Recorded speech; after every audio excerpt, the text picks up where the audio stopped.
In the beginning, the world felt very small, and the wind felt very cold.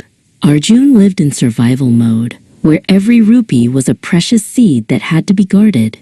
His home was a single room, and his dinner was often just a bowl of hope. With less than 5 lakhs to his name, he spent his nights counting and his days running, just to keep the shadows at bay. But Arjun was a planter of dreams. He met Meera, who shared his vision of a sunnier tomorrow. Together, they learned the art of the no. No to the shiny trinkets that sparkled for a moment, and yes, to the quiet strength of saving.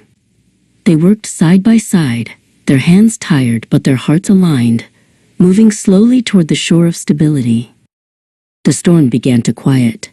By the time they reached financial stability, with 50 lakhs tucked away, the roof over their heads no longer leaked.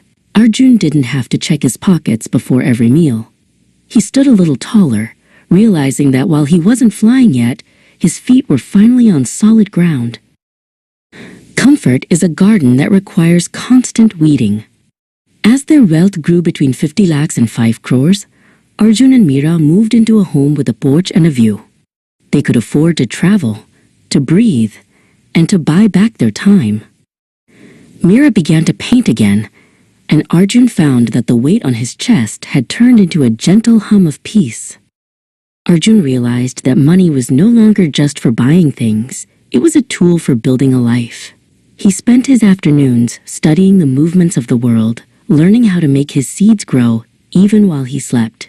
He was no longer working for the gold. The gold was beginning to work for him. Then came the day the gates swung wide. They had reached financial freedom, a place where the numbers ranged from 5 to 50 crores. Arjun and Meera stood on a high balcony, looking out at a world that no longer felt like a predator. They were free to go anywhere, do anything, or simply do nothing at all. Freedom meant Arjun could finally listen to the silence. He spent his mornings walking through the park, not because he had to get somewhere, but because the air was sweet. He began to mentor others, showing them the map he had drawn through the wilderness of debt and the mountains of doubt. As the years turned to silver, Meera and Arjun looked beyond their own lives. Their wealth had grown past 50 crores, entering the realm of generational wealth. They weren't just thinking of themselves anymore. They were thinking of children they would never meet. Meera took their granddaughter, Leela, to see the library they had built for the village. Arjun sat with Leela beneath a great oak tree he had planted when he was just starting to feel stable.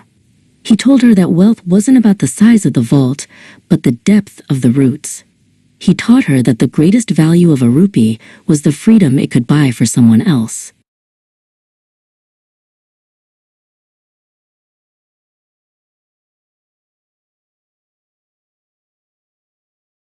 When the time came for Arjun to rest, he left behind more than just numbers in a ledger. He left a forest.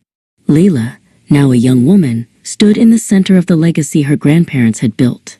She understood that she didn't start in the storm, but in the sunshine, tasked with the duty of planting even more seeds for the ones who would follow.